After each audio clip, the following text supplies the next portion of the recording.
Welcome to the Explainer. Today we are diving into one of the biggest challenges in finance. Those super complex, powerful, and, let's be honest, kind of mysterious internal models that banks use to manage their risk. Now, the European Central Bank just put out a new guide on this, and look, while it's aimed squarely at banks, the principles here signal a huge shift that's going to affect all of us in regulated finance, especially if you're in the insurance world. And really, that's the billion-dollar question, isn't it? We're talking about black box models. These are algorithms so complex that how they work can be a mystery even to the people who built them. But these things are driving massive decisions, so getting this right is absolutely critical. All right, let's unpack what the ECB is doing about it. So, let's be clear. This new consolidated guide from the ECB isn't just some minor tweak. Nope, it's a full-on, comprehensive rulebook. It lays out exactly how regulators expect firms to get a handle on these black boxes. It's really all about bringing order, transparency, and, most importantly, accountability to one of the trickiest areas of modern finance. Now, what's so telling is how they even define this stuff. The ECB isn't just zeroing in on the fancy math. They're demanding a complete model risk management framework. And if you're in insurance, this probably sounds familiar, right? It's a lot like the governance requirements you see under Solvency II. They're looking at the whole shebang, the people, the processes, the policies, everything that surrounds the models. And believe me, the stakes are about as high as they get. For banks, these models are used to figure out their capital requirements, something called the internal ratings-based approach. You can think of it as the banking version of using your own internal model to calculate the solvency capital requirement in insurance. In both cases, if your model is wrong, your capital is wrong. And that has huge consequences for the firm's stability and, the entire financial system. So what's the ECB's solution to this puzzle? Well, the first and most important piece is governance. The message coming through loud and clear is that no amount of sophisticated tech can replace clear human accountability. Let's see how they build that out. The guide lays out a crystal clear chain of command. Right at the tippy top, you've got the management body. We're talking the board of directors. They hold the ultimate responsibility, and they can't just pass the buck. Then you have senior management, who are on the hook for the day-to-day oversight.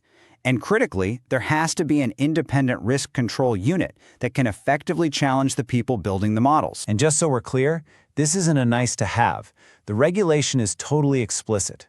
This quote here is from the Capital Requirements Regulation, and it puts the board squarely in the hot seat. They have to personally sign off on the important parts of the bank's rating systems. There's just no hiding behind the quants anymore. So what this all boils down to is that regulators are going to want to see the receipts. You need a paper trail. They expect a full inventory of all your models, clear rules for how they can be changed, and documented proof that everybody involved, from the board all the way down, has the right skills for the job. Okay, now for what I think is the most fascinating part of this guide. The ECB is looking to the future and tackling the next generation of black boxes head-on. Models that are built using machine learning and artificial intelligence. And this just lays out the challenge perfectly, right? On one hand, you have traditional models, which are usually based on rules that people have defined. But machine learning models, they figure out the rules for themselves by churning through mountains of data. It makes them incredibly powerful for sure, but also way more complex and harder to understand, which just raises the risk of that impenetrable black box. Now you might be thinking, are they trying to ban machine learning? The answer is no, not at all. The guide makes it clear that ML can be used. But, and this is a big but, if a bank wants to use these techniques for its core, Pillar 1 capital models, again, that's like an insurer's main SCR calculation, they face a much, much higher burden of proof. So what does this higher standard actually look like? Well, the guide breaks it down into 4 core principles. First, explainability. You've got to be able to show why the model is making the decisions it's making. Second, tough validation. You have to prove it works on new data to make sure it's not just memorizing the old stuff. Third, it has to be auditable. Your auditors need to be able to follow the breadcrumbs and replicate the results. And finally, knowledge. You must have the expertise in-house to manage these things. Honestly, these 4 principles are fast becoming the gold standard for anyone using ML. This brings us to another really crucial idea in the guide. A model is never really done.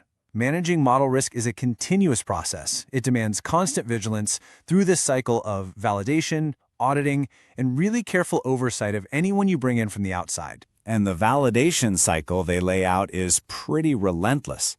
Every single new model or significant change needs an initial validation right out of the gate. Then, its performance has to be checked every single year. And for your most critical systems, a massive, deep dive, full validation is mandatory at least every 3 years. It is a non-stop cycle of checks and balances. Now, when it comes to outsourcing, the guide has a message that is incredibly simple and incredibly powerful. Responsibility is retained by the institution. The ECB could not be clearer on this. You can delegate the task, but you absolutely cannot delegate the accountability. So, what does that mean in practice? It means even if you're using a model from a vendor, you still got to have your own experts who can understand it and challenge it. You need full access to their methods, their assumptions, everything. And, this one's a big one, the team that validates the model has to be completely independent from the company that actually built it. Okay, let's pull all these threads together. So what does this all mean for you, especially if you're in risk management? For anyone in insurance, this guide for banks is like the canary in the coal mine. It shows a fundamental pivot away from just focusing on the math towards a much broader, more strategic view of model risk. And that trend is already reshaping insurance regulation. And you know, the ECB is being pretty smart about this. This quote really shows they're focused on materiality. The whole approach is risk-based.